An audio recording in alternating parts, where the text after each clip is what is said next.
Guys, earbud dekat tangan aku ni bukan earbud biasa. Earbud ni dia siap dapat Guinness World Record untuk the clearest call for TWS earbud. Untuk video kali ni aku ada dua model daripada Soundcore. The first one Liberty 5 Pro and Liberty 5 Pro Max. Untuk Liberty 5 Pro ni korang just slide macam ni je and dia terus nampak earbud dekat bahagian dalam tu. Dia punya earbud ni memang fit and ngam je dekat dalam telinga kalau korang pakai. Untuk dia punya ANC pun memang power. Bila pakai kan terus rasa surrounding tu jadi senyap.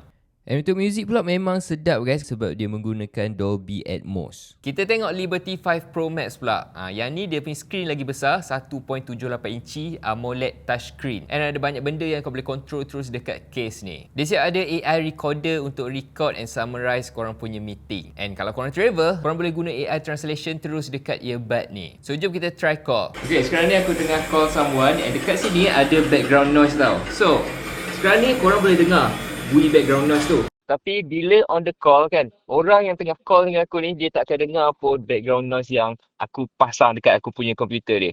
So macam mana?